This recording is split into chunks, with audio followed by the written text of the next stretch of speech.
কি ভাবছো? মনে করছো তোরা অনেক উপরে উঠছ? এরে যুবক, বিপদে বিপদে কেউ হাসে কেউ কাঁদে, কিন্তু ওলামায়ে কেরাম নবীর আদর্শ যারা মানে তাদের কোনো চিন্তাই নাই। করোনার ভিতরে স্কুল বন্ধ, কলেজ বন্ধ, চাকরি বন্ধ, ব্যবসা বন্ধ, ফ্যাক্টরি বন্ধ, গাড়ি বন্ধ, সব বন্ধ। ওলামায়ে কেরামের একটা মাদ্রাসাও বন্ধ হয় নাই। না খাইয়াও কোনো আলেম মরে নাই, ভিক্ষাও করে নাই। ও যুবক, তোমার মতো যুবক যদি জেনারেল লাইনে থাকিয়া নামাজ পড়ে তুমি কেন পারবা না? ও বৃদ্ধ বাবাজিরা, তো আপনার মতো কত বাবা মসজিদে গিয়া 5 বেলার নামাজ আদায় করে, আপনি কেন পারেন না? ও পর্দার আড়ালের মা বোনেরা, এতক্ষণ আমি আপনাদের সন্তানদের বয়ান শুনাইলাম। এই বয়ানটা বাস্তবায়ন করতে হলে মা আপনার চোখের পানি আর দোয়া লাগবে। ও পর্দার আড়ালের মা, আপনাদের জীবনটা কতই যে ধন্য। আজকে ইসলামপুরের স্টেজে কত কোরআনওয়ালার মাথায় পাগড়ি দেওয়া হলো। এদের মা বাবার মতো ঈদের আনন্দে আর কেউ নাই। ও পর্দার আড়ালের মা, মনে কি চায় না একটা আদর্শ সন্তানের মা হইয়া কবরে যাবেন? আপনারা তো নবীদের মায়ের মতো দামি মা, সাহাবায়ে কেরামদের মায়ের মতো দামি। আপনারা তো খাদিজা রাদিয়াল্লাহু তাআলা আনহার মতো দামি। আপনারা তো আয়েশা রাদিয়াল্লাহু তাআলা আনহার মতো দামি, ফাতেমা রাদিয়াল্লাহু আনহার মতো দামি।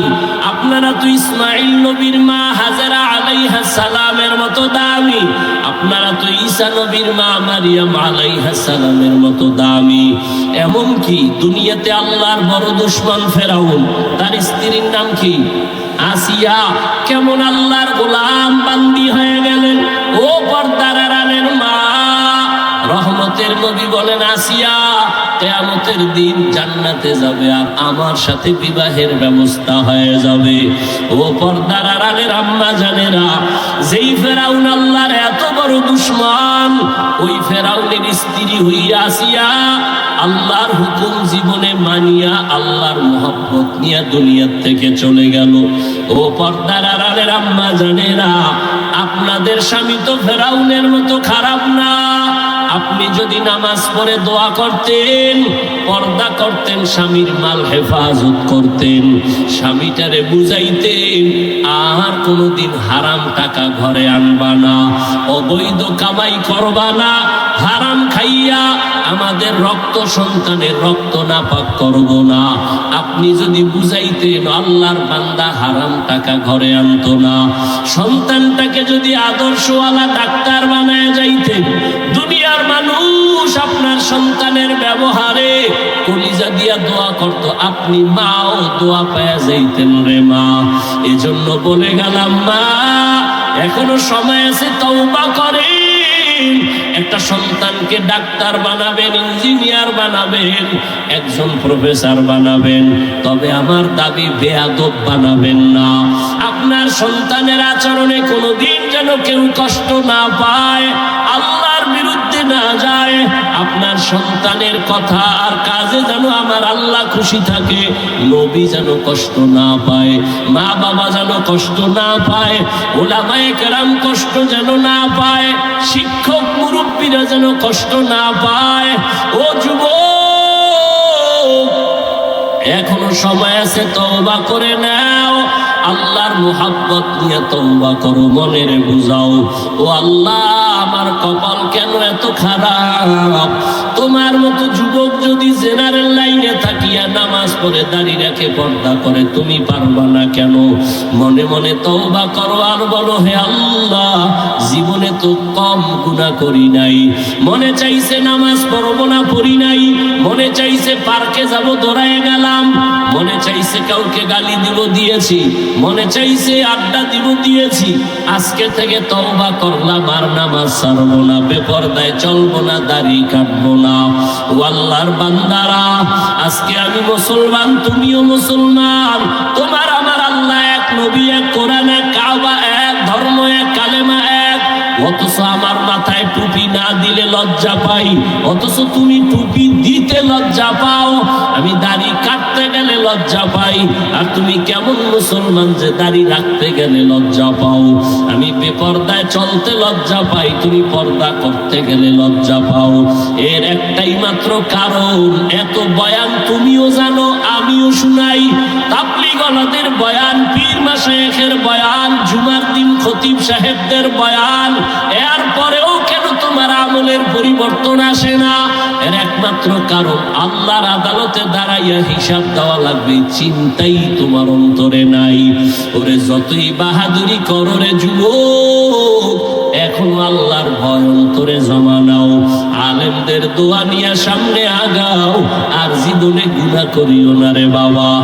এক সেকেন্ডের সূর্যের গরম সহ্য করতে পারো না, একটা মশার কামড় সইতে পারো না রে বাবা, একটা বেতের বাড়ি সহ্য করতে পারো না।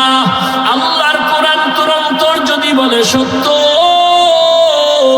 গুনাহগার হইয়া যদি আল্লাহর আদালতে দাঁড়াও, সূর্যের গরমে মাথার মগজগুলো ভাতের মারের মতো ফুটতে থাকবে, জাহান্নামের গরম কেমন করে সহ্য করবা? ও আল্লাহর বান্দা, সাপ বিচ্ছুর আক্রমণ কেমনে সহ্য করবা? মাটির চাপ কেমনে সহ্য করবা? এখনো সময় আছে, চক্ষু বন্ধ করে পারোনি, 2 ফোঁটা চোখের পানি ছেড়ে ক্ষমা চাও। ওরে সন্তান যদি মায়ের বাবার শাস্তির ভয়ে কান্না করে, একটা ছাত্র যদি শিক্ষকের শাস্তির ভয়ে চোখের পানি ফেলে ক্ষমা চাইতে পারে, আমার আল্লাহর আযাবকে এত ছোট মনে করবা না রে বাবা।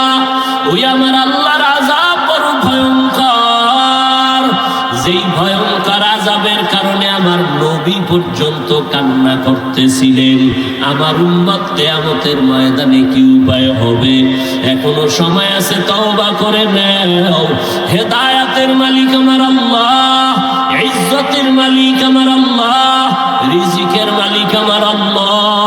জীবনে আর যতদিন বাঁচবো আল্লাহকে মনে মনে বলো, আল্লাহ আর নামাজ ছাড়বো না, আর বেপরদায় চলবো না, উলামায়ে কেরামের পরামর্শ নিয়ে নবীর তরিকা মেনে চলবো। তওবা করার মতো যদি কারো অন্তর তৈরি হয়, মুনাফিকি যদি না থাকে, খাঁটি তওবার নিয়ত যাদের আছে, দুটো হাত আল্লাহকে দেখাইয়া দাও। হয়তো বরদোয়া করে না, আর যারা বরদোয়া করে এদের বরদোয়া কামেও লাগে না, আর যারা দোয়া করে ভালো মানুষ, এদের দোয়া আমার খুব দরকার। কারণ আমার ইলমও নাই, আমলও নাই, দোয়া নিয়ে একটু চলতেছি। দোয়া বড় একটা পাওয়ারই পুঁজি। আর দুআউ মুখুল ইবাদাহ, আর দুআউ হুয়াল ইবাদাহ।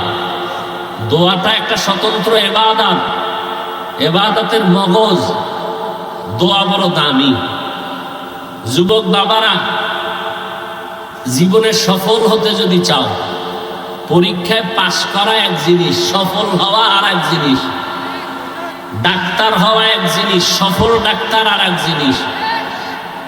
ইঞ্জিনিয়ার হওয়া একটা, আর সফল ইঞ্জিনিয়ার হওয়া আর একটা।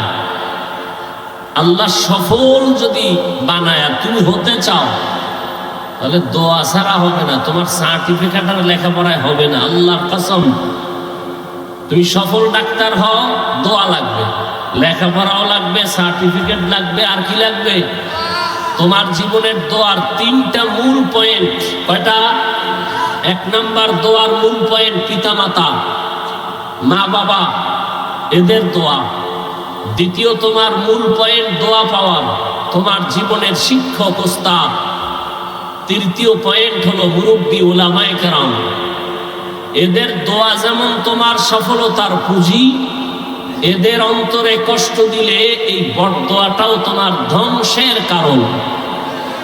মা বাবার বরদোয়া তোমার জীবনের আগুন, শিক্ষকের বরদোয়া ছাত্রের জীবনের আগুন, উলামায়ে কেরামের বরদোয়া উম্মতের জন্য একটা আগুন। একটু আগে বললাম না যে উলামায়ে কেরামের সাথে বেয়াদবির কারণে সব ঝামেলা আমার দেশে। আল্লাহ উলামায়ে কেরামের ইজ্জতকে বাড়ায়া দেন। ওলামায়ে কেরামের পেছনে যারা ষড়যন্ত্র করে লেখার মাধ্যমে বলার মাধ্যমে, আল্লাহ ওদের হেদায়েত দান করেন। আমি আপনাদের সামনে আলোচনা রাখার নিয়তে কোরআনে হাকিমের সূরা আহজাবের 2 টুকরো আয়াতে কারিমা তিলাওয়াত করেছি। নবীজির হাদিস থেকে 1 টুকরো হাদিস পড়েছি। ইখলাস রুহানিয়াতের সমন্বয়ে সহি নিয়তে সহি তরিকায় সহি কিছু কথা বলার মতো শুনবার মতো আমাকে আপনাদের সকলকে আল্লাহ তৌফিক দান করেন। ইয়া আইয়ুহাল্লাযীনা আমানুত্তাকুল্লাহ, ও দুনিয়ার মুমিন, তোমরা আল্লাহকে ভয় করো তথা তাকওয়া অর্জন করো। ওয়াকুলু কওলান সাদীদা, জবানের দ্বারা যা বলো সত্য সঠিক শালীন ভাষায় বলো। লাভ ইউসলিহ লাকুম আ'মালাকুম, বিনিময়ে তোমাদের টুটা ফাটা আমল আল্লাহ পাক কবুল করে ফেলবেন। আর ওয়ায়াগফির লাকুম যুনুবাকুম, জীবনের সব গুনাহ আল্লাহ মাফ করে দিবেন। ওয়া মান ইউতিইল্লাহা ওয়া রাসূলাহু, যে বা যারা আল্লাহ এবং তার রাসূলের অনুকরণ করবে ফাকাদ ফাজা ফাউজান আযীমা, তাদের বিজয়টা হবে চূড়ান্ত বিজয়, মানে বিনা হিসাবে জান্নাতি। রহমতের নবী বলেন, মাইয়াজমান লিমা বাইনা লাহিয়াইহি ওয়া মা বাইনা রিজলাইহি আজমান লাহুল জান্নাহ। নবী বলেন, হে উম্মত, 2 জিনিসের হেফাজতের জিম্মাদারি যদি তুমি নাও, আমি নবী তোমাকে জান্নাতে নেওয়ার জিম্মাদারি নিব। কয় জিনিস? প্রথম হলো জবানের কন্ট্রোল করো, হেফাজত করো। দ্বিতীয়, লজ্জাস্থানের হেফাজত করো। এই 2টা জিনিসের হেফাজত যদি করতে পারো, আমি নবী তোমাকে জান্নাতে নেওয়ার জিম্মাদারি নিব। আয়াত এবং হাদিসের মূল আলোচনার বিষয়বস্তু জবানকে কন্ট্রোল করা। নবীও বলেন জবান কন্ট্রোল করো, আল্লাহও বলেন জবান কন্ট্রোল করো। কোন পদ্ধতিতে করবা? তোমার মনের মতো পারবা না। মুমিনকে আল্লাহ আয়াতে 2টো আদেশ দিয়েছেন, একটা তাকওয়া অর্জন করো, দ্বিতীয়টা জবানকে হেফাজত করো। যদি করতে পারো, নগদ 2টা পুরস্কার। 1, জীবনের আমল কবুল। 2, জীবনের সব গুনাহ মাফ। এখন আল্লাহর এই আদেশ আল্লাহ শুধু মুমিনকে দিলেন কেন, বেঈমানকে দেন নাই কেন? এর সংক্ষিপ্ত জবাব, জান্নাত শুধু মুমিন পাবে, কোনো বেঈমান 1 সেকেন্ডের জন্য কখনো জান্নাত পাবে না। জান্নাত পাবে না। কারা পাবে? জবান খুলেন, কারা পাবে? মুমিনেরা যে জান্নাত পাবে, তাও বহু ফিডা খাওয়ার পর। যেই তালে বিড়ি টানেন এমনি জান্নাত পাবেন ফিডা ছাড়া। যেখানে এত আশেকের রাসূল, সব টাটকা আশেক, ফজর পড়ে নাই, জোহর পড়ে নাই, আসর পড়ে নাই, মাগরিব পড়ে নাই, এশাও পড়ে নাই।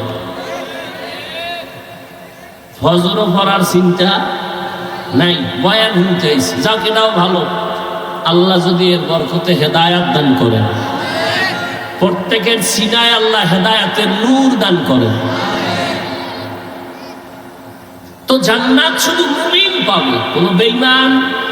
আর মুমিনও পাবে অনেক হিসাবের বরকত। কেন? রহমতের নবী বলেন, আমি মুহাম্মদ শেষ নবী, আমার আগে একদল উম্মত ছিল বনি ইসরাইল, বড় চালাক। এই বনি ইসরাইল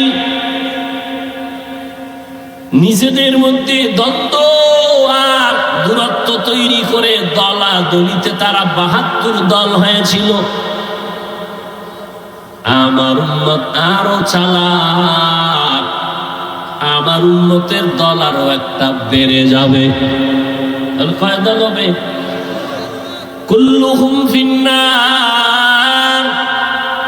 নবী বলেন সব জাহান্নামে যাবে, ইল্লা মিল্লাতান ওয়াহিদা, এক দল জান্নাতে যাবে। টোটাল ৭৩ দলের সব যদি জাহান্নামে যায়, এক দল জান্নাতে যায়, তাহলে বলেন জাহান্নামী কয় দল? এই যে ৭২ দল, যারা কেউ হিন্দু, বৌদ্ধ, ইহুদি, খ্রিস্টান কেউ না, সব হবে মুমিন মুসলমানের ভেতর থেকে। তাহলে ৭২ দল জাহান্নামী সব মুসলমানের মধ্য থেকে হবে।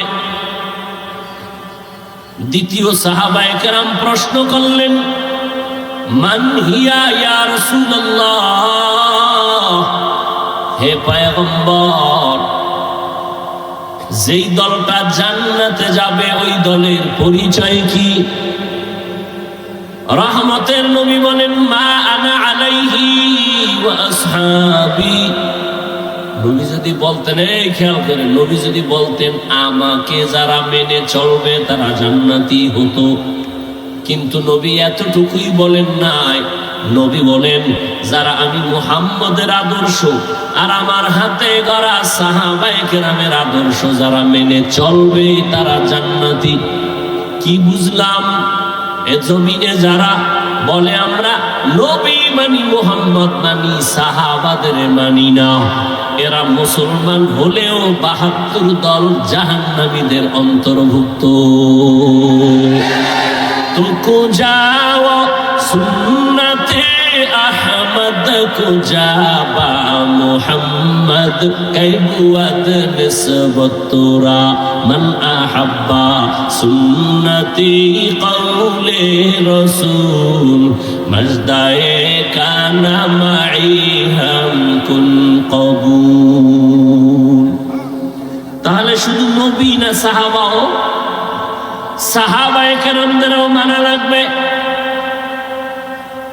যারা সাহাবায়ে কেরামের বিরোধিতা করে ইশারা ইঙ্গিতে তাদের চিহ্নিত করে নাও। এ যদি হুজুরও হয়, মুসলমানও হয়, তবে ৭২ দল জাহান্নামীদের দলভুক্ত। জান্নাত শুধু মুমিন পাবে। এজন্য আল্লাহ মুমিনকে বললেন আল্লাহকে ভয় কর, জবানকে হেফাজত করো। যদি করতে পারো 2টা পুরস্কার তোমাকে দেওয়া হবে। জীবনের সব আমল কবুল, জীবনে যত গুনাহ করবা সব আমি মাফ করে দিব। 1 নাম্বার আদেশ আল্লাহকে ভয় কর। দ্বিতীয় হলো জবানকে কন্ট্রোল করো। আল্লাহ জবানকে হেফাজতের কথা কেন বললেন? কান হেফাজত করো কেন বলেন নাই? চোখ হেফাজত করো এখানে কেন বলেন নাই? হাত হেফাজত করো কেন বলেন নাই? চোখ হেফাজত করো কেন বলেন নাই? জবানকে হেফাজত করো কেন বললেন? এর কারণ হলো পুরা দেহের মধ্যে আপনার আমার জিহ্বা, জবান হলো মারাত্মক একটা বড় অস্ত্রের নাম। হাদিসে পাকে রহমতের নবী বলেন প্রতিদিন সকালবেলা অঙ্গ প্রত্যঙ্গ গুলো জিহ্বা থেকে পানা চায়। ও আল্লাহ, জিহ্বার অত্যাচার থেকে পানা দাও। জবানে জানি আবার কোন কথা বলে পেছ লাগায় দেয়, আর আইসা হামলা শুরু হয় হাতের উপরে, চোখের উপরে। অঙ্গ প্রত্যঙ্গ গুলো আল্লাহর কাছে পানা চাই জবানের খারাপ আচরণ থেকে। এই জবান এমন একটা অস্ত্র, বেলেটের মতো চতুর্পার্শ্বে তার ধার। বেলেটের চারপার্শ্বে ধার, যেদিকেই মারে ওদিকেই কাটে। বলে জিহ্বাটাও এমন। কয় কেমন? কয় তাকায় দেখ, একটা অমুসলিম এই জিহ্বা নাড়ায় যদি বলে লা ইলাহা ইল্লাল্লাহ, ইয়াকিনার ঈমানের সাথে মুমিন হয়ে গেল। আবার এই জিহ্বাটা নাড়াইয়া যদি বলে আমি আল্লাহ মানি, নবী মানি, কোরআন মানি, তবে নামাজের হুকুম, দাড়ির হুকুম, পর্দার হুকুম মানি না। ঈমান আছে? শেষ। তাহলে একই জিহ্বা একবার মুমিন বানাইলো আর একবার বেঈমান বানাই দিল, কাম একটাই করতেছে। এই জিহ্বা নাড়াইয়া অপরিচিত একটা মেয়েকে যদি সাক্ষীর সামনে বলে তুই আমার স্ত্রী, আমি কবুল করে নিলাম, অপরিচিত মেয়েটা তোমার আপন সঙ্গিনী হয়ে গেল।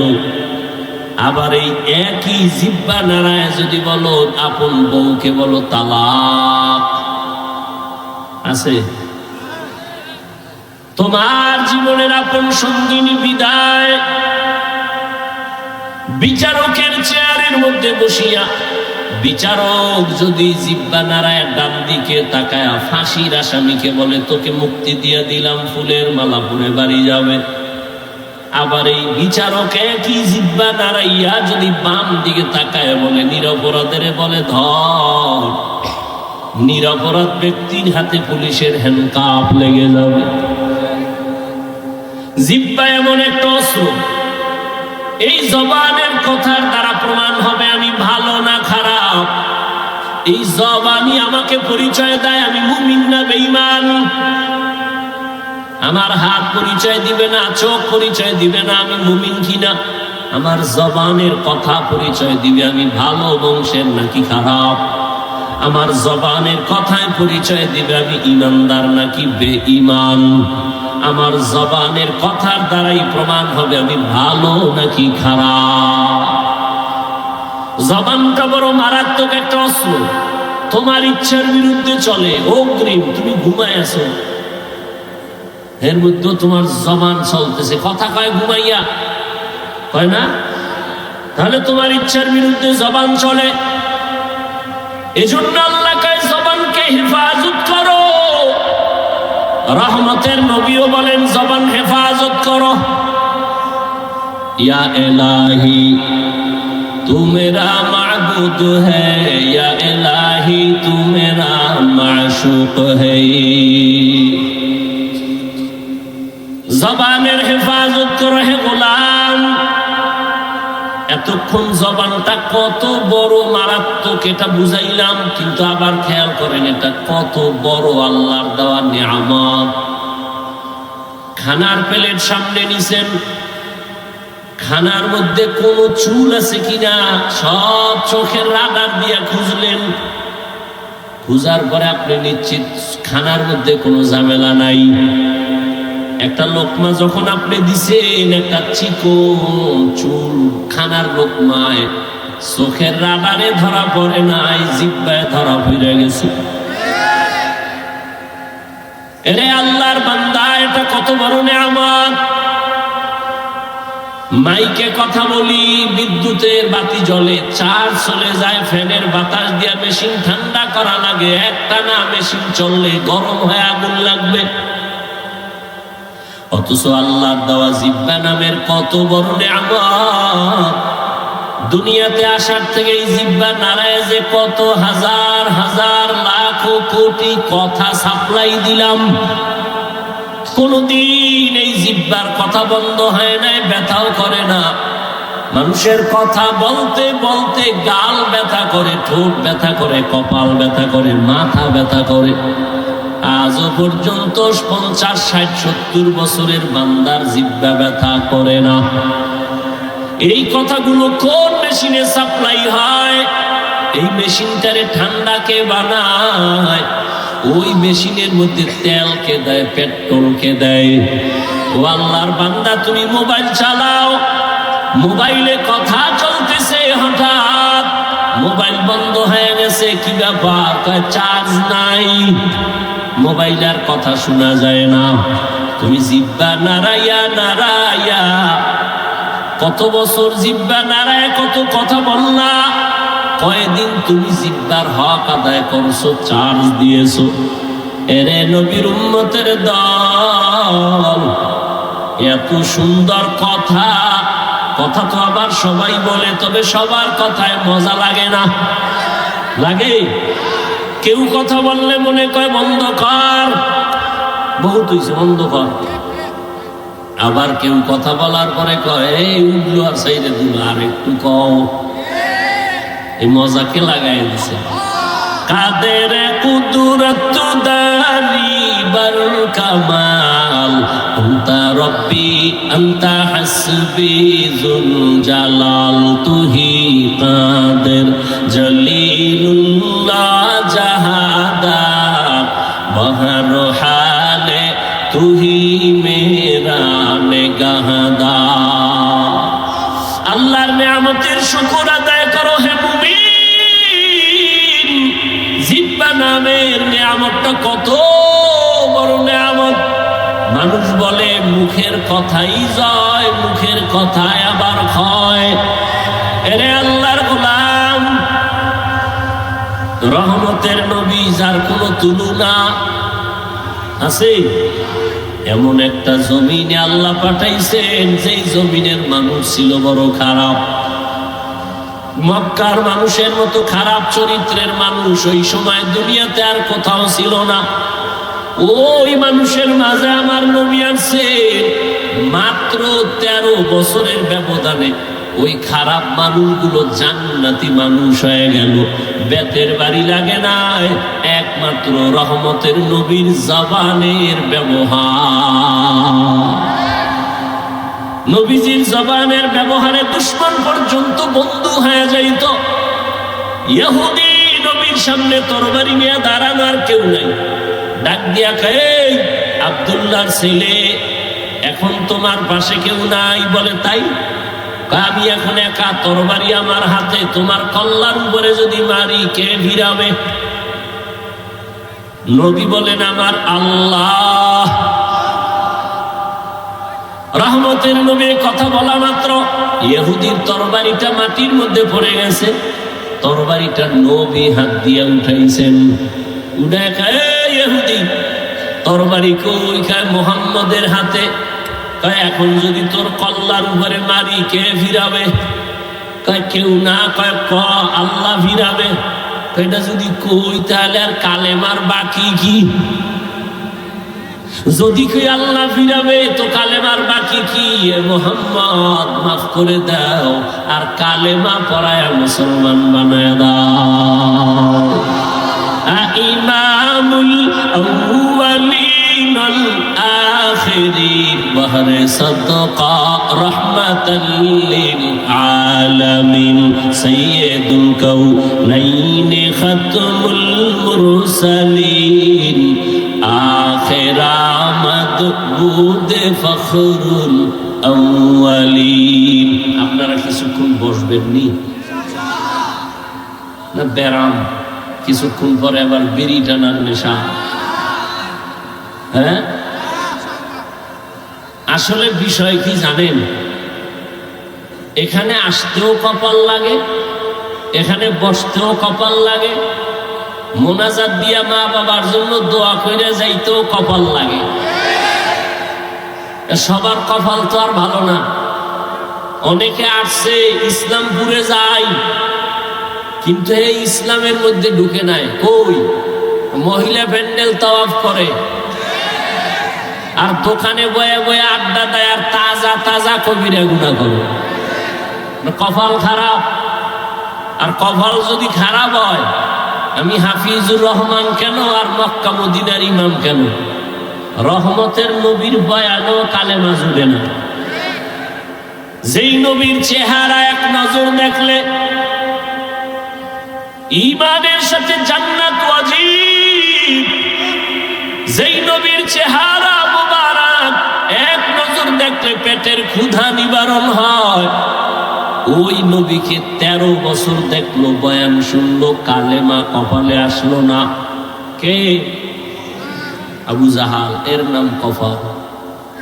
আর অন্যদিকে 27 বছরের যুবক তরবারি নিয়ে যায়, নবীকে জবাই করবে। রহমতের নবীর সামনে যাইয়া তরবারি ফালায় বলে, ও রহমতের নবী, তরবারি দিয়া আমার কল্লা কেটে দেন, তবে আগে কালেমা রশি গলায় লাগায় দেন। এর নাম কপাল। এর নাম কি? এই জাগো, দীর্ঘ টাইম বসার অভ্যাস নাই, এরা ভিতরে ঢুকছেন কেন? কত আলেম ওলামা মাঠে বসা, সাদা দাড়িওয়ালারা বসা, এদের ধাক্কাইয়া জুতা হাতে লইয়া গায়ে লাগাইয়া এরপর বাইর হইতেছেন, ভয় লাগে না? আপনার ব্যারাম থাকলে ঢুকছেন কেন? ওই কত আল্লাহর বান্দারা বাইরে দাঁড়ানো আছে না, এরা মন চাইলে আবার দূরে গিয়া বিড়ি টাইনা আবার আসবে, কোনো ঝামেলা নাই। ভিতরে বৈশা উঠা বসা করা এটা তো ভালো না। এতগুলো মানুষ, আলেম ওলামা মুরব্বীরা, এদের ডেঙ্গিয়ে বের হন, এটা তো আদব নয়। এই ব্যারাম কেন? কপাল খারাপ হয়ে গেছে। আল্লাহ সবাইকে হেদায়াত দান করে। আপনারা বেশি কষ্ট মনে করলে আমি ছেড়ে দেই। আল্লাহ সবাইকে কবুল করেন। তাহলে কেউ উঠবেন না তো? ইনশাআল্লাহ উঠবেন না তো? উঠবেন না, কেউ উঠতে চাইলেও উঠতে দিবেন না। 2-3 জনে আসতে তারে শোয়ায় ফেলাইবেন জায়গা, যে তুই মোটামুটি ঘন্টা 2 ঘুমা। ওরে আর মাথা উঠে দেবেন না। যাওয়া আন্দোলন হয়েছে 5 তারিখ, আর একটা আজকে হয়ে যাও। স্বাধীনতাতে এখনো শেষ হয় না। কি জামালপুর ইসলামপুরের মানুষ কি দেশ স্বাধীন না? দেশ স্বাধীন। দেশ স্বাধীন হলে চট্টগ্রামে আইনজীবীর গলায় ছুরি চালায় কে? মুসলমান তো স্বাধীন বলে চিৎকার দিবে স্বাধীন। এই জমিনের মধ্যে উলামায়ে কেরাম সিনা টান করে কথা বলবে, কোন সুদখোর বেনামাজির অনুমতি লাগবে না যেদিন। এই থামো, আবার যখন লাগবে রেডি থাও, ওই মাঠে নামা লাগবে। কারণ আন্দোলন মুসলমান একবার করে না, বারবার। জালেমের বিরুদ্ধে আন্দোলন চলবেই। জীবন একবার দেয় না মুসলমান, বারবার। জালেমের বিরুদ্ধে, ইসলামের পক্ষে। কথা ঠিক না? আল্লাহ সবাইকে কবুল করেন। কোন সান্দুকে আর জুলুম করার সুযোগ দেওয়া যাবে? কাফনের কাফন কিনে রেডি রাখো। ডাক আসলে ময়দানে অবতীর্ণ হতে হবে। তুমি যতই বন্ধু বান্ধব তালাশ করো, বলছি না সব ধান্দাবাজ আর চান্দাবাজ, একমাত্র তোমার কলিজার আপন বন্ধু নিঃস্বার্থ উলামায়ে কেরাম। অতএব উলামায়ে কেরাম ডাক দিলে আবার ময়দানে আসতে হবে। কোন ব্যক্তির জন্য না, আল্লাহর দ্বীনের জন্য। আল্লাহ সবাইকে কবুল করেন। কোন আলেমের সাথে কোনো বেয়াদবি চলবে? আমি একটু আগে এক জায়গায় বয়ান করেছি, সেদিন ঢাকায় বলছি, যারা আলেমদের সাথে বেয়াদবি করবে তাদের লিস্টি দাও। ইমামের সাথে, মাদ্রাসার কোনো শিক্ষকের সাথে, কোনো বক্তার সাথে উল্টা পাল্টা করলেই তাদের লিস্টি আমাদেরকে দাও। ঢাকার থেকে আবার আলেমদেরকে নিয়ে বসে আবার আন্দোলনে, জালেমের বিরুদ্ধে ময়দানে আবার নামতে হবে। কোন মাস্তানি চলবে? এদেশে আলেম ওলামা কম, মাদ্রাসা কম, কেউরে দরকার নাই। আমরা শুধু আলিয়াও লাগবে না, আমরা কওমি মাদ্রাসার হুজুর আর ছাত্র যদি রাস্তায় নামি, পলানেরও জায়গা হইতো না। প্রত্যেকটা নাস্তিক আর বেয়াদব ওলামায়ে কেরামের অনুমতি ছাড়া কথা বলার সাহস পাবে না। আল্লাহ সবাইকে হেদায়াতের দৌলত দান করেন। শিয়ালের হাতে মুরগি দিয়ে কয় 3 দিন আমানত। শিয়াল পণ্ডিত কয় দোয়া হোসাই, মা হোসাই। জিন দেখানো মরাও হইতে না। শিয়ালের হাতে মুরগি দিলে যা হবে, ধর্মের চাবি সুদখোর আর বেনামাজির হাতে দিলে তাই হবে। আল্লাহ হেদায়াত দান করুন। তো যে কথা বলতেছি, উঠা বসা করলে আমি মোনাজাত দিয়ে দেব। কথা বলতে অনেক কষ্ট হয়, সাউন্ডটা আমার মনের মতো পাই না, এই জন্য। তারপরে আপনাদের মহব্বতে বলতেছি, কারণ সবকিছুর ঊর্ধ্বে আপনাদের দোয়া। বক্তার এলেম আর আমলে বয়ান হয় না, জীবন মনে রাখবেন। এলেম আর আমলের বাহাদুরি দিয়া বয়ান হয় না, বয়ান হয় শ্রোতাদের অন্তরের মোহাব্বত আর আকর্ষণের উপর। আর রহমত কার? জোরে বলেন। ইয়া আইয়ুহাল্লাযীনা আমানুত্তাকুল্লাহা ওয়া কুলু কাওলান সাদীদা। এ মুমিন, আল্লাহকে ভয় করো, জবানের হেফাজত করো। জবান বড় দামি একটা অস্ত্র, আল্লাহ পাকের অন্যদিকে বড় নিয়ামত। এই জবান হেফাজত কেমনে করবা? তোমার ইচ্ছার বিরুদ্ধে জবান দৌড়ায়। হাত যদি অন্যায় করে রশি দিয়া পেঁচাও বেঁধে রাখো, আর অন্যায় করতে পারবে না। পা যদি অন্যায় ভাবে হাঁটে, পাও দুইটা বেঁধে দেওয়ার হাঁটতে পারবে না। কান যদি অন্যায় আওয়াজ কানে নেয়, পট্টি লাগাই দাও, কান হেফাজত হয়ে যাবে। ভালো করে বুঝো, চোখ যদি অন্যায় কিছু দেখে, চোখের সামনে কালো আয়না লাগায় দাও, দেখবে না। বুঝেন, ভালো করে বুঝেন। হাত অন্যায় করলে বাধা যাবে, হেফাজত করা যায়, কন্ট্রোল করা যায়। কান অন্যায় করলে কন্ট্রোল করা যায়। চোখ অন্যায় করলে পট্টি লাগাও, আয়না লাগাও। কিন্তু জবানটা যদি অন্যায় করে বারবার, এটারে আটকাইবেন কেমনে? রশি দিয়া বাঁধা যাবে, কষ্টে লাগানো যাবে। জিহ্বা কেমন একটা বড় আল্লাহর অস্ত্র, এখানে কষ্টে পেয়ে ধরে না। ধরে? সুপারগুলো ধরবে? ধরবে না। তো জবানটারে কেমনে কন্ট্রোল করবেন? মুখের উপরে কষ্টে লাগাবেন? কয় না। এবার আল্লাহ দয়া করে একটা পরামর্শ দিতেছেন, ও বান্দা, আমি জানি, তোর থেকে বেশি জানি। হাতের আটকাইতে পারবি, কান আটকাইতে পারবি, চোখ আটকাইতে পারবি, পা পারবি, কিন্তু জবানটারে তুই দুনিয়ার কোনো রশি দ্বারা বাঁধতে পারবি না। এটার জন্য আমি আল্লাহ কুদরতের একটা মেডিসিন দিছি, ওই মেডিসিন লাগায় দে, জিহ্বা কন্ট্রোল হয়ে যাবে। ওই মেডিসিন আমার আল্লাহর দেওয়া, মেডিসিনের নাম হলো তাকওয়া।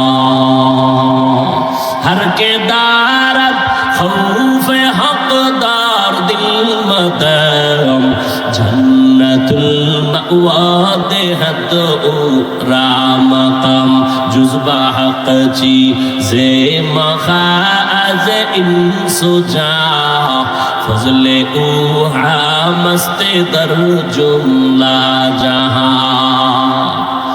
তাকওয়া মানে আল্লাহর ভয়।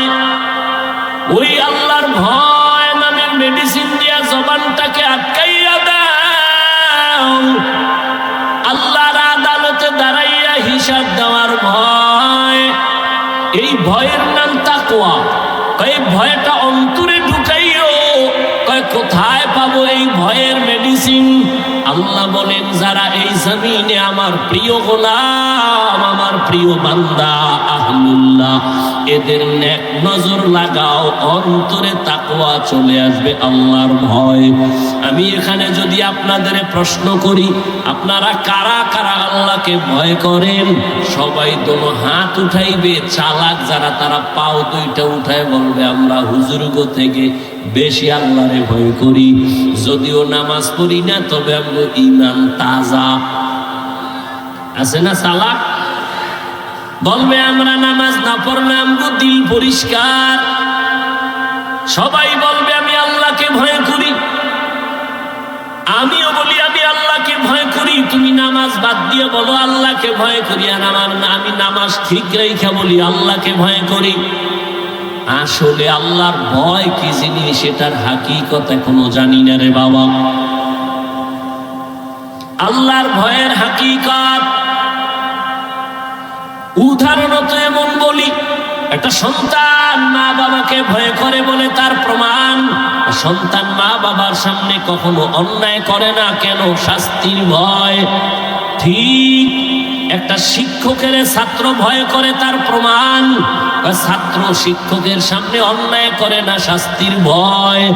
ঠিক এই জমিনে যে বান্দা, যে বান্দি আল্লাহকে ভয় করবে, ওই বান্দা গলায় ছুরি লাগাবে, দাড়ির মধ্যে ছুরি লাগাবে না। हर के दारत हकदार दिल मदम ওয়াদেহদউ রামাকাম। আল্লাহর ভয় অন্তরে জমা করো হে মুমিন। কেমন আল্লাহর ভয়? রহমতের নবী বিদায়, আবু বকর সিদ্দিক রাদিয়াল্লাহু তাআলা আনহু খেলাফতের দায়িত্বে রাষ্ট্র পরিচালনা করতেছেন। একদিনের ঘটনা, তার স্ত্রী একদিন বলেন, ও খলিফাতুল মুসলিমিন, আমার একটু মিষ্টি খাইতে মনে চায়। আবু বকরকে বলতেছেন, কোন সময়? যখন আবু বকরের আঙ্গুলের ইশারায় পুরা রাষ্ট্র চলে। টাকার অভাব আসেনি। বিবি বললেন, একটু মিষ্টি খাইতে মনে চায়। আল্লাহর ভয় কাকে বলে? এবার স্ত্রীর কথা আবু বকর বলে, ও বিবি, মিষ্টি খাওয়ানোর মতো টাকা আমার কাছে নাই। এর নাম আল্লাহর ভয়। রাষ্ট্র পরিচালনা করতেছেন, টেলিফোন করলেই তো টাকার পাহাড়। কিন্তু আবু বকরের মতো গোলাম আল্লাহর ভয় নিয়ে বলে, ও বিবি, তোমাকে মিষ্টি খাওয়ানোর মতো টাকা নাই। ও পর্দার আড়ালের মা বোনেরা, ভালো করে শুনেন। স্ত্রী কিছুদিন চুপ হয়ে গেল। কিছুদিন পরে আলাদা কিছু টাকা দিয়া বলে, ও খলিফাতুল মুসলিমিন, আপনার কাছে টাকা নাই মানলাম, আমি আলাদা কিছু টাকা দিলাম, এই টাকা দিয়া মিষ্টি এনে দেন। আবু বকর সিদ্দিক রাদিয়াল্লাহু তাআলা আনহু তিনি বললেন, এই বিবি, টাকা পাইলা কই? আপনারা জিগাইবেন নি বউরে? জীবনেও না। আমনে কইবেন, সাব্বাস, এরকম চুরি কইরা পারলে আরো দিও। এটাও বলে ঠিক আন্দাজি। আবু বকর বললেন, বিবি, টাকা কই পেয়েছো? এবার বিবি কি কয় শুনেন। বিবি কয়, আপনি যে মাসে মাসে বেতন পান সরকারি কোষাগার থেকে, ওই বেতনের কিছু টাকা আমি বাঁচাইয়া জমা করছি। এবার দেখেন আবু বকর কি কয়, তাহলে তো বুঝলাম আমার বেতনের টাকার থেকে এই টাকাগুলো বাড়তি, এই টাকা না হইলেও তো সংসার চলে। তাহলে আগামী মাস থেকে বেতনের এই টাকা কমাইয়া নিব, এই টাকা কমাই নিব, আমার বেতনে এত টাকা লাগে না। এর নাম আল্লাহর ভয়। রাঙ্গ দেশের আল্লাহর ভয় দেখছেন? সুইস ব্যাংকে আল্লাহর ভয়। 10 তলা বিল্ডিং, কোটি কোটি কোটি কোটি, কত হাজার কোটি খবর নাই। ও আল্লাহর বান্দা, আল্লাহর ভয় যতদিন না আসবে ততদিন পর্যন্ত বান্দার জীবনটা কন্ট্রোল করা সম্ভব হবে না। আর এটাও চির সত্য, আল্লাহর ভয় ততদিন পর্যন্ত আপনার অর্জন হবে না যতদিন পর্যন্ত আল্লাহর ওলিদের বন্ধু হবেন না। আউলিয়ারা কারে উকবা ইখতিয়ার, জাহেলারা কারে দুনিয়া ইখতিয়ার। মাইলে মোমেন সোয়ে মোমেন মিশাওয়াত, মাইলে কাফের সোয়ে কাফের মিশাওয়াত। আল্লাহর ভয়ের যুবক, আমিও যদি তোমার মতো প্যান্ট শার্ট টাই লাগাইয়া দাড়ি কামাইয়া রাস্তায় বাহাদুরের মতো ঘুরতাম, কেউ আমারে বাধা দিত না রে বাবা। ও ইসলামপুরের মুসলমান, ইসলাম কই? ইসলামপুরের মানুষের মধ্যে ইসলামের বড় অভাব। কি ঈমান আলী নাম রাখছে, তাজা বেঈমান, নাম হইল ঈমান আলী।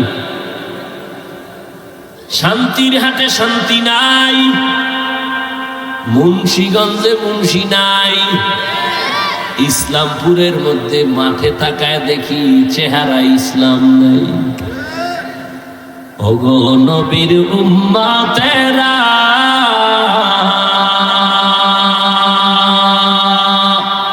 হয়ে আজি দিশাহারা, কোরআন হাদিসের চলো যখন যাহা চায় মনে, নবী বিনে কে তরাবে ফুলসিরাত মিজানে, নবী বিনে কে তরাবে ফুলসিরাত মিজানে। এরে নবীর উম্মতের দল, ও আমার কলিজার যুবক,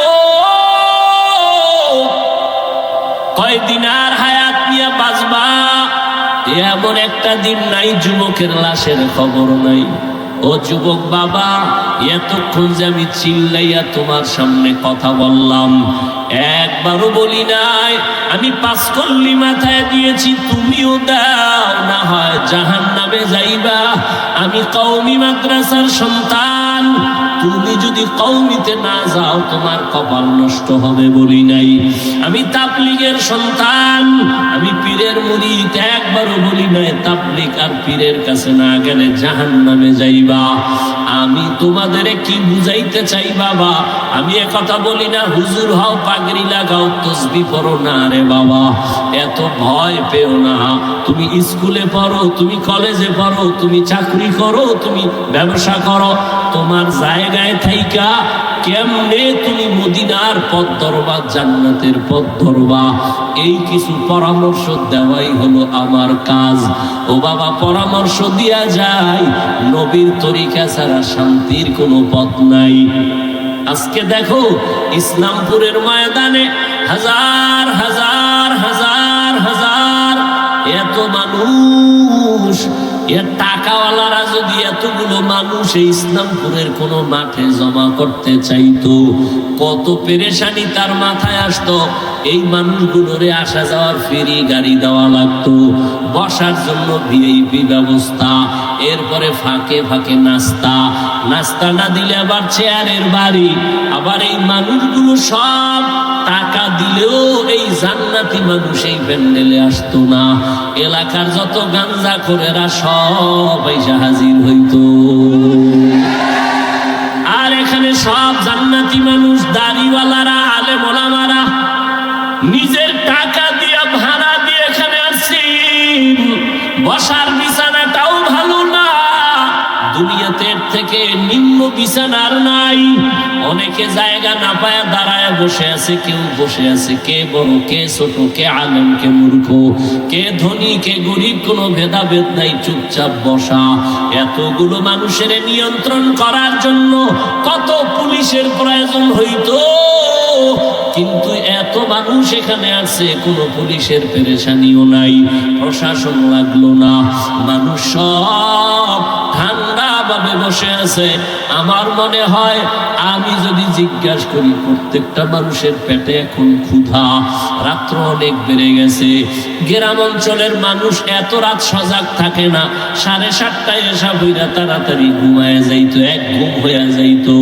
কিন্তু এখানে ক্ষুধা নিয়েও কোনো কষ্ট নাই। আমি যদি জিজ্ঞাসা করি এই ফালাই বাবারা কতক্ষণ থাকবেন, আমার মনে হয় সবাই কলিজা দিয়া বলবে হাফিজ ভাই ফজর পর্যন্ত যদি রাখে আমরা কেউ যাব না। এটা কেমনে সম্ভব? এরে আল্লাহ মেধা দিছে। ও যুবক, ও বিন্দু বাবাজি, একটু চিন্তা করো। আমার মদিনাওয়ালা নবীর আদর্শ মানার কারণেই সম্ভব। এরে নবীর আশিক উম্মতেরা, ও যুবক, একটু ভালো করে বুঝে আমার আল্লাহর ভয়। আজকে টুপি মাথায় দিলে মাথা গরম, তোমার থেকে কম বুঝি না রে বাবা। আজকে দাড়ি রাখলে যৌবনের ভাব চলে যায়, তাও বুঝি। লম্বা জামা পরার কারণে শরীর গরম লাগে, কম বুঝি না। এরপরেও কেন টুপি ছাড়ি না, নামাজ ছাড়ি না, বেপরদায় চলি না। এখানে আপনারা যারা বসে আছেন সবাই মুসলমান, আমিও মুসলমান। আপনাদের আল্লাহ আমার আল্লাহ এক নাকি দুই? আপনাদের নবী আমার নবী আপনাদের কোরআন আমার কোরআন, আপনাদের ধর্ম আমার ধর্ম, আপনাদের কালেমা আমার কালেমা, আপনাদের কাবা আমার কাবা, আপনাদের নবী আমার নবী, আপনার আল্লাহ আমার আল্লাহ, আপনার কাবা আমার কাবা, সব এক। দুনিয়াতে আসছি তাও এক, বিদায়বেলা কাফন হবে তিনটা তাও এক। আমি বক্তার সম্মানে একটা কাফন কেউ বাড়াইয়াও দিবে না। এই এলাকার গরিব মরিয়া গেলে একটা কাফন কেউ কমাইয়াও দিবে না। কোটিপতিরও যেমন তিনটা কাফন, গরিবেরও তেমন তিনটা কাফন। ও আল্লাহর বান্দারা, কালার হবে আলাদা না এক? কি কালার? সাদা। কাফনের উপরে লেখা থাকবে বড় হুজুরের লাশ, এমপি সাহেবের লাশ, কে ধনী কে গরিব, কে আলেম কে মূর্খ, কে ইমাম কে মুক্তাদি, কে বক্তা কে শ্রোতা, কে পীর কে মুরিদ। আজকে আমি বক্তা বক্তা ভাব যতই দেখাই না কেন, তুমি টাকার গরম যত দেখাও, সাদা কাফনে যেদিন ঢুকবা সব বাহাদুরি শেষ হয়ে যাবে। কার বলেন ইয়া রাসূলুল্লাহ, হাসরের ময়দানে মালিকের সামনে কেমনে দাঁড়াইয়া হিসাব দিব সেই ভয়। আমি চোখের পানি ছেড়ে কান্না করতেছি, আল্লাহর আদালতে কেমন করে দাঁড়াবো। ও যুবক বাবারা, তাদের কত সুন্দর আমল, কত সুন্দর তাকওয়া, কত সুন্দর তেলাওয়াত, তাদের কত সুন্দর ইখলাস, কত সুন্দর নামাজ, কত সুন্দর রোজা। এত সুন্দর আমলে আমার আল্লাহ খুশি হইয়া জান্নাতের সার্টিফিকেট দিয়েছেন। এরপরেও যদি তারা আল্লাহর আযাবের ভয় নামাজে রাতের বেলা কান্না করেন, তাদের তুলনায় তোমার আমার গলায় রশি লাগায় এত কান্না করা উচিত সারা জীবন। কিন্তু কপাল বড় খারাপ, নিজেও কাঁদি না, কেউ কান্না করে তাও পছন্দ করি না। ও যুবক বাবারা, একটু হিসাবটা মিলাইয়া দেখো, তোমার লাইনে কত যুবক জীবনে মাদ্রাসায় যায় না, আলিফ বাতাও পড়ে নাই, স্কুলে পড়ে, কলেজে পড়ে। সত্য কথা বলো, তোমার মতো যুবক স্কুল কলেজে পড়িয়াও 5 বেলার নামাজ পড়ে, সত্য বলো আসেনি? তোমার কপালে কেন এত অভিশাপ? তুমি কেন পারো না রে বাবা?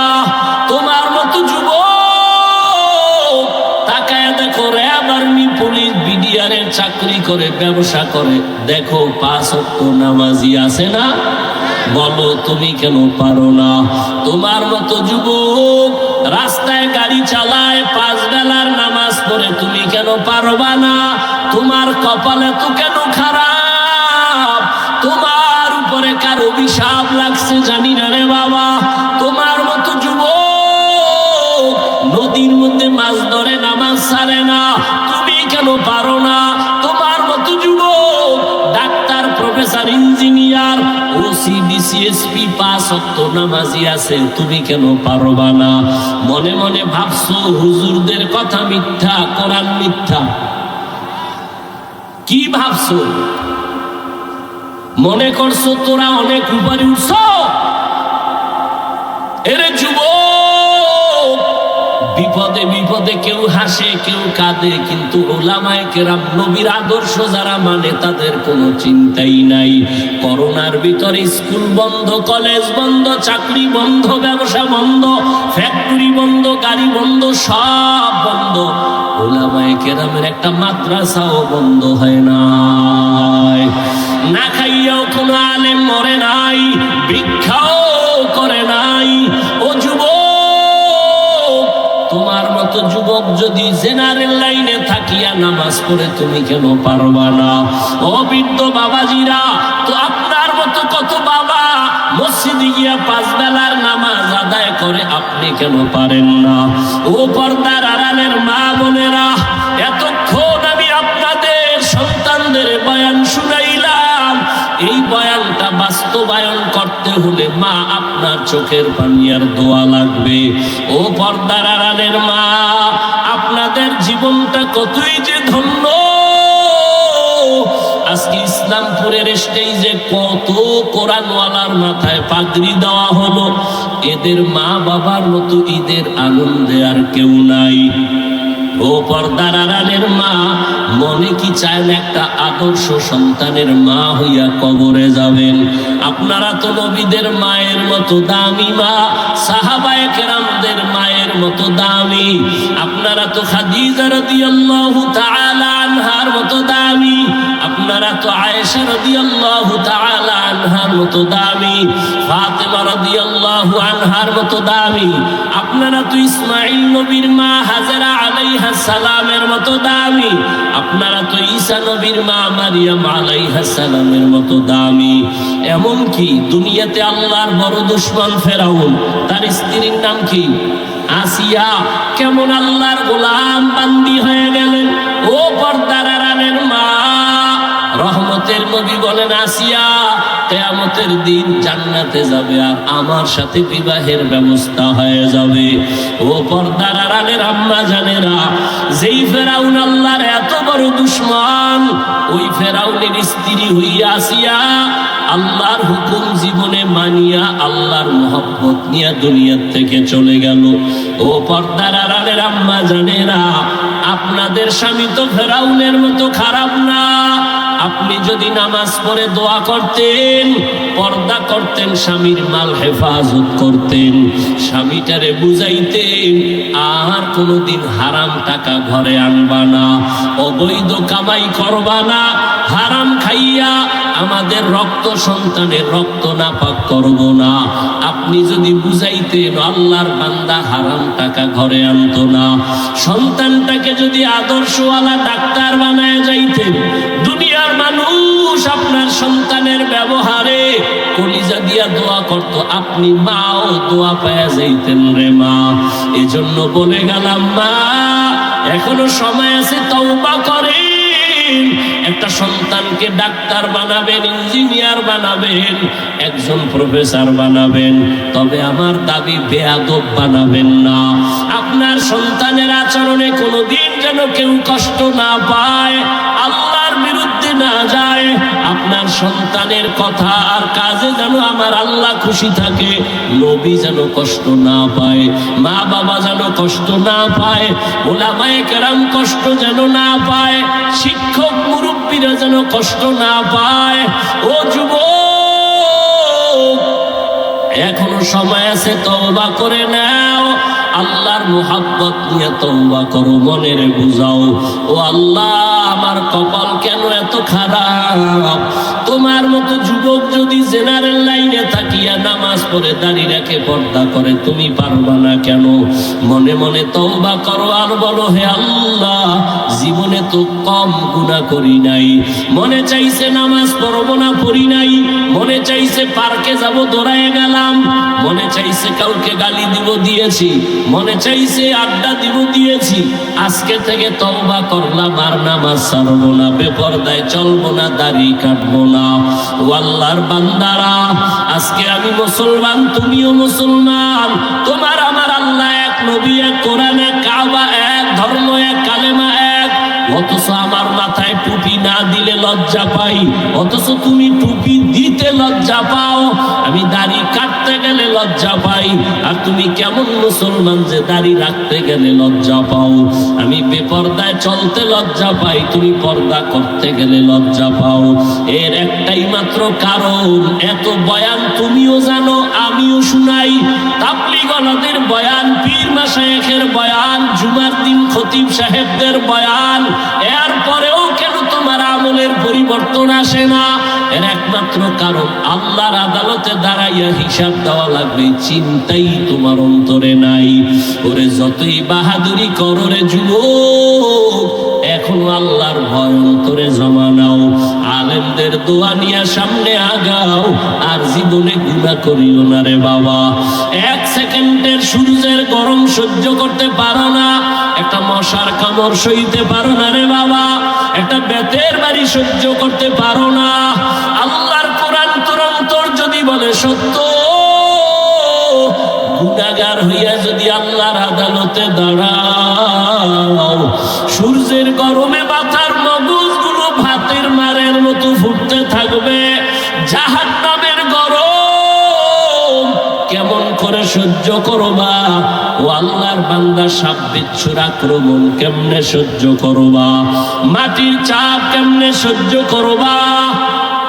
এখনো সময় আছে, চক্ষু বন্ধ করে পারোনি, 2 ফোঁটা চোখের পানি ছেড়ে ক্ষমা চাও। ওরে সন্তান যদি মায়ের বাবার শাস্তির ভয়ে কান্না করে, একটা ছাত্র যদি শিক্ষকের শাস্তির ভয়ে চোখের পানি ফেলে ক্ষমা চাইতে পারে, আমার আল্লাহর আযাবকে এত ছোট মনে করবা না রে বাবা। ওই আমার আল্লাহর আযাব বড় ভয়ঙ্কর, যেই ভয়ঙ্কর আযাবের কারণে আমার নবী পর্যন্ত কান্না করতেছিলেন। আমার উম্মত কিয়ামতের ময়দানে কি উপায় হবে? এখনো সময় আছে, তওবা করে নাও। হেদায়েতের মালিক আমার আল্লাহ, ইজ্জতের মালিক আমার আল্লাহ, রিজিকের মালিক আমার আল্লাহ। জীবনে আর যতদিন বাঁচবো আল্লাহকে মনে মনে বলো, আল্লাহ আর নামাজ ছাড়বো না, আর বেপরদায় চলবো না। উলামায়ে কেরামের পরামর্শ নিয়ে নবীর তরিকা মেনে চলবো। তওবা করার মতো যদি কারো অন্তর তৈরি হয়, মুনাফিকি যদি না থাকে, খাঁটি তওবার নিয়ত যাদের আছে, 2 হাত আল্লাহকে দেখাইয়া দাও। আয় আল্লাহ, আপনি হাতগুলো কবুল করে নেন, তওবা কবুল করে নেন। তওবার উপরে মজবুত হইয়া চলার মতো তৌফিক আমাদের দান করেন আল্লাহ। একজনের হাতও খালি ফিরাইয়া দিয়েন না রে মালিক। আয় আল্লাহ, গুনার কারণে আপনি বেজার হইয়া ফিরাইয়া দিয়েন না রে আল্লাহ। মেহেরবানি করে সবাইকে হেদায়েতের আলো দিয়া কবুল করে নেন, আমিন। আলহামদুলিল্লাহি রাব্বিল আলামিন, والصلاة والسلام على سيد الأنبياء والمرسلين وعلى آله وأصحابه أجمعين يا أرحم الراحمين يا أرحم الراحمين يا أرحم الراحمين